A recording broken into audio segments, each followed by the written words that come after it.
In-flight loss of control is now the leading cause of fatal air accidents globally, and the UK Civil Aviation Authority has identified it as one of the significant 7 safety risks facing passenger aircraft.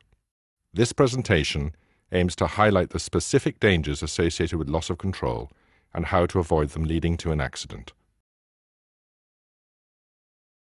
So, what exactly is an upset?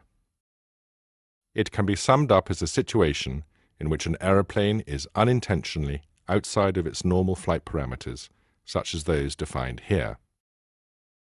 It is unintentional and at inappropriate airspeed. Pilots can avoid these situations if they notice one or more of the parameters being exceeded and a recovery is quickly initiated. A small upset is easily recovered, while a large upset can be challenging. Ideally, a pilot will recognize the potential for an upset before it happens. Proper avoidance, recognition, and recovery techniques can reduce the number of fatalities in aviation. Think about it. A Boeing statistical study predicted that a 50% reduction in loss of control accidents would save 920 lives over a 10-year period. Every pilot can make a difference by being prepared for an upset event. Experience alone is not enough to prevent an upset. Highly experienced flight crews have found themselves in upsets and not recovered. It is therefore very important that all pilots can recognize an upset early and initiate a proper recovery when needed. Let us look at these 3 parts of upset training. The easiest and most frequent part of upset training is avoidance. When conditions are conducive to an upset, take steps to circumvent the threat. For example, thunderstorms can produce microbursts that can cause significant upsets, no matter what size aircraft. Being aware of the likely path of wake vortices can prevent an upset before it happens, and icing can lead to a stall long before the stall warning activates.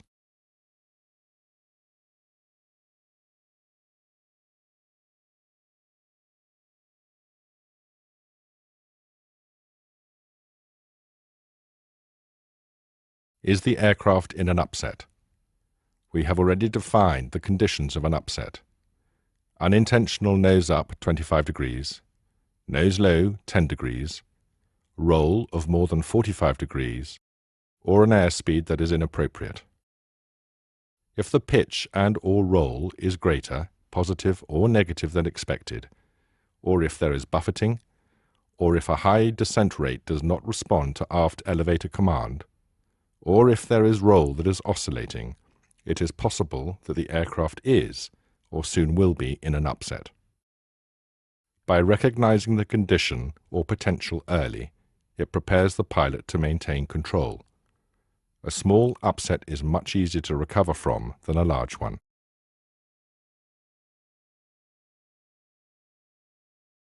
Proper recovery will vary depending upon the type of upset.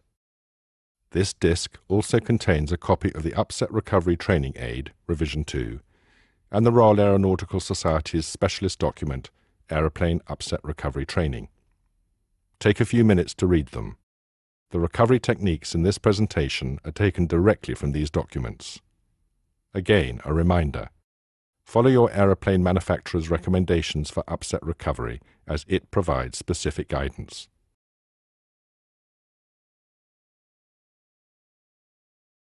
In nose-high conditions, pilots must first recognize and confirm the situation.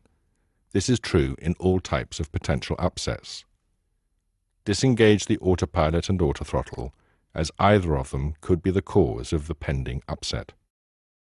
Is the airspeed increasing or decreasing? This trend information can be very valuable to a pilot to determine what may occur next.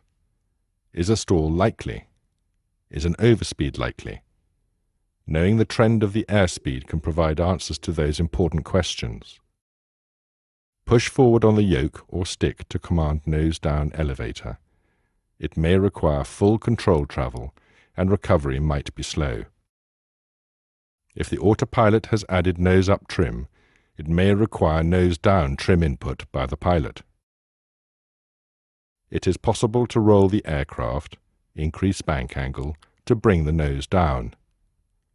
Remember that a bank angle over 45 degrees is considered an upset condition, therefore do not exceed 45 degrees. Obtain a nose-down pitch rate that is satisfactory. Aircraft with underwing mounted engines may require a reduction in thrust as high thrust produces a nose-up effect. Then, complete the recovery by returning to normal flight, wings level, appropriate airspeed, and proper pitch.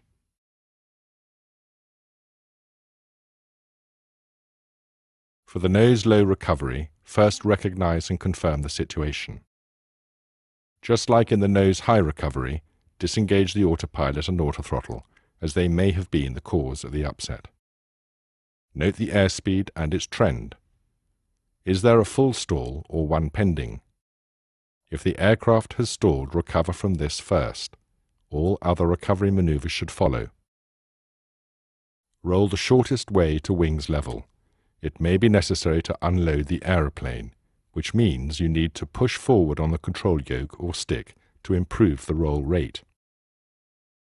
When the wings are nearly wings level, apply nose-up elevator to return to a normal pitch attitude. It may be necessary to use stabilizer trim. Adjust thrust and drag to return to normal airspeed. In an upset or potential upset, inaction or improper action can be very dangerous. Awareness of the threat and avoidance is the best course of action.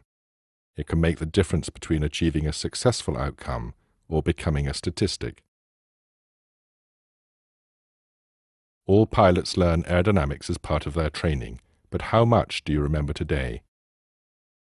Too often the theory of aerodynamics fades away from lack of frequent use. Let us revisit a few important aerodynamic principles that apply directly to modern flight operations.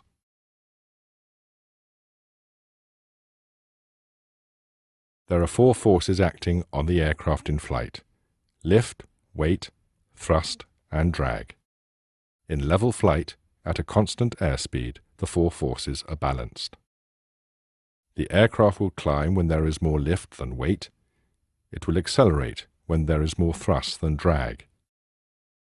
Pilots can use these forces to make changes to the flight path. To climb, the pilot must increase lift until it is greater than the weight. The same principle holds for deceleration. The pilot must increase drag or decrease thrust. So, how is lift produced? Due to the shape of the wing, air flowing across the upper surface of the wing is faster and at lower pressure than air flowing under the wing. The angle of the wing compared to the flight path is the angle of attack. Understanding angle of attack is critical for all pilots. Knowing the relationship between angle of attack and lift can be life-saving information during an upset. Let us look a little further into the components of lift. The amount of lift produced by an aerofoil is determined by the speed of air flowing over it. Increases in speed or density increase lift.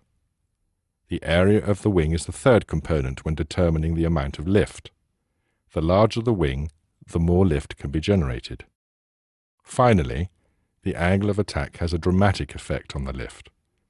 As angle of attack is increased, lift increases up to the critical angle of attack. At angles greater than the critical angle of attack, lift decreases and the aerofoil is stalled. This slide shows the relationship between increasing angle of attack and lift. Notice that an increase in angle of attack beyond the critical angle does not produce additional lift, just the reverse. The greater the angle of attack above the critical angle of attack, the less lift is produced. Therefore, it is critical that pilots realize and remember that lowering the angle of attack during a stall is the only way to increase lift. Looking at this wing, it is easy to see the turbulence and airflow distortion which occurs as the wing's angle of attack increases. In this example, at 17 degrees angle of attack, the wing is stalled and lift decreases. No matter how much further the angle of attack is increased by adding aft stick or yoke, the wing will remain stalled, producing little or no lift until the angle of attack is reduced below the critical angle, in this example 17 degrees. Only by applying forward stick or yoke can the angle of attack be decreased. A build-up of ice on an aerofoil can and will change its shape. Consequently, the critical angle of attack will also change. A pilot must be aware that any ice on an aerofoil means it will stall at a lower angle of attack. This may be earlier than the activation of stall warning systems.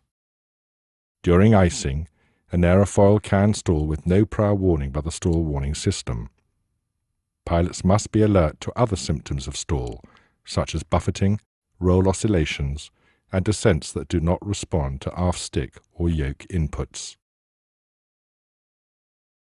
Recognizing a stall can be further complicated by autopilots, and this is particularly true during icing. Autopilots will continue to input elevated trim, which can lead to an upset if the pilot does not intervene.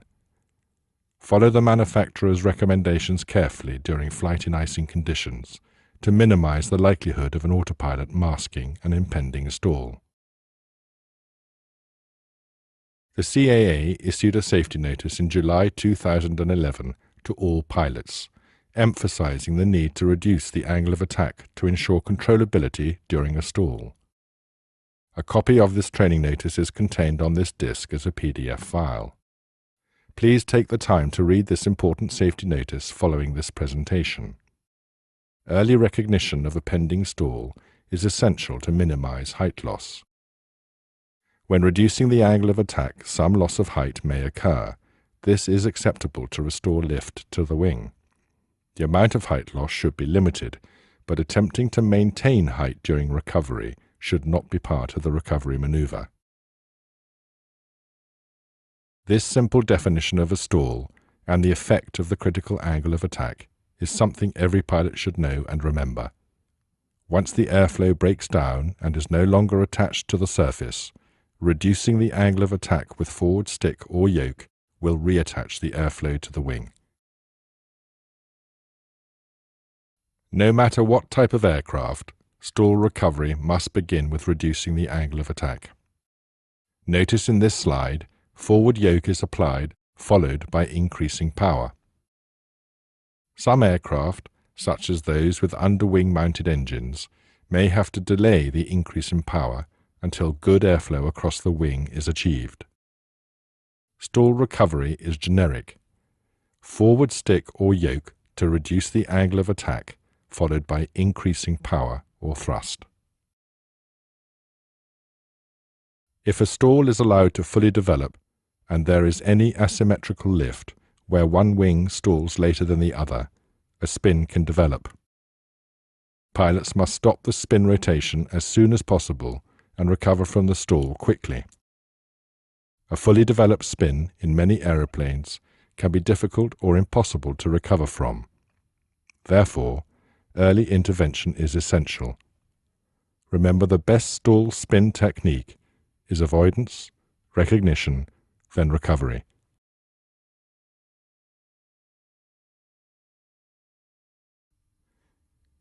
This accident was Colgan 3407, a Bombardier Q400 near Buffalo, New York in February 2009.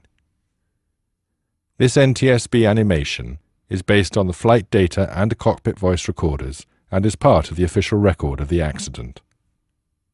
The flight originated in Newark, New Jersey, and flew nearly 50 minutes towards Buffalo.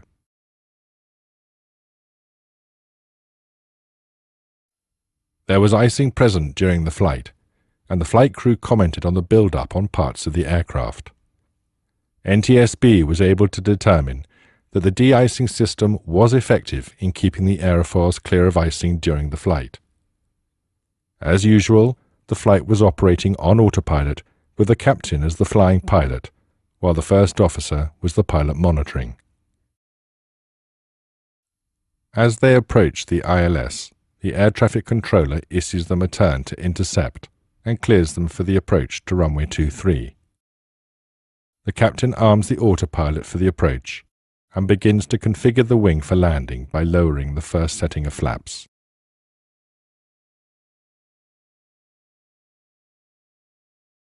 Now watch carefully as the flight progresses towards the runway. Notice the rapid airspeed decay. The stall warning stick shaker activated, but the captain pulled back, increasing the angle of attack and stalling the aircraft. Notice the rolling caused by the stall. See how the captain continues to pull back on the yoke, preventing the stick pusher from lowering the nose. Sadly, this improper recovery led not to one stall but 3 different stalls, each one deeper than the previous one. Because neither of the flight crew members pushed forward on the yoke, reducing the angle of attack, the stall was not recovered and the aircraft crashed. The crew did not avoid, recognize, or recover from the stall. One very important fact to note is that the aeroplane can be stalled in any attitude. The wing only responds to angle of attack. The orientation of the aeroplane does not matter. It is entirely possible to stall the wing while the nose is below the horizon. No matter what the attitude, if the wing is stalled, pilot action must be to push forward on the stick or yoke and unload the wing to allow airflow reattachment. We have mentioned the symptoms of a stall in previous slides. Let us look at them directly. When stalled, any or all of these symptoms may be present. Pilots must recognize any of these symptoms and initiate recovery as early as possible.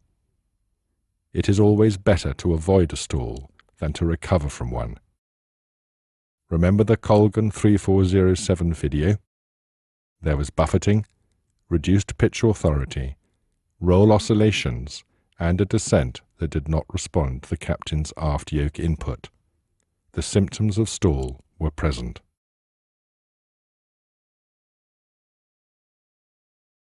For a stall recovery, the angle of attack must be reduced. Apply nose-down pitch control and maintain it until the stall is recovered. There is the caveat that some underwing-mounted engined aeroplanes may need to delay power or thrust application or reduce power or thrust to prevent the angle of attack from increasing. It is always important to follow the manufacturer's recommendations. Once the stall is recovered, then the upset recovery can begin if needed. A stalled aeroplane is out of control. It can and should be recovered, but stall recovery must always come first. Decreasing back pressure, or pushing to decrease the angle of attack, has the added benefit of improving the effectiveness of roll control. Unloading the wing allows aileron and/or spoilers to roll the aeroplane more quickly, thereby helping in upset recovery.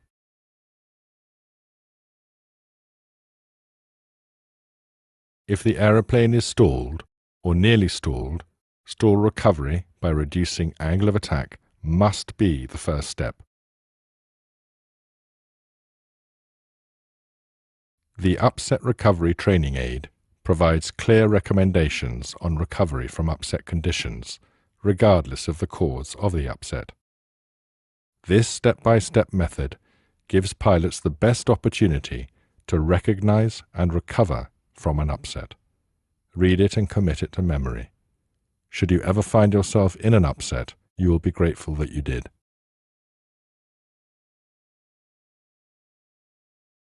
Like the nose-high recovery, the nose-low recovery uses a step-by-step method. Again, pilots should commit this to memory. Notice that the mention of a stall is present even though the nose is low. Aeroplanes can be stalled in any attitude. Stall characteristics vary depending on the type of aircraft. Propeller-driven straight wings normally stall at the root of the wing first, allowing the ailerons to have some effectiveness during the stall. This is not true in swept wings, where the tips can and usually do stall first. Recovery is the same. Reduce angle of attack, which reattaches the airflow and improves the roll control.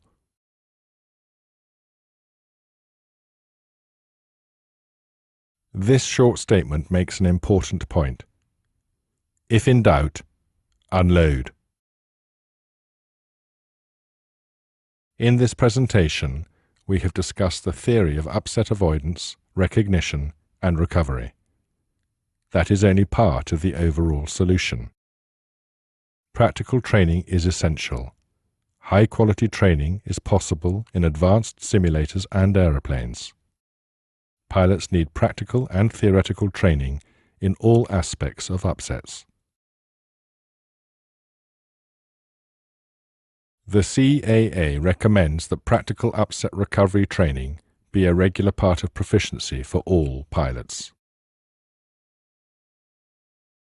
Included on this disc are the Upset Recovery Training Aid, second revision, the Royal Aeronautical Society's specialist document, Aeroplane Upset Recovery Training, and the CAA Safety Information Notice regarding stall recovery.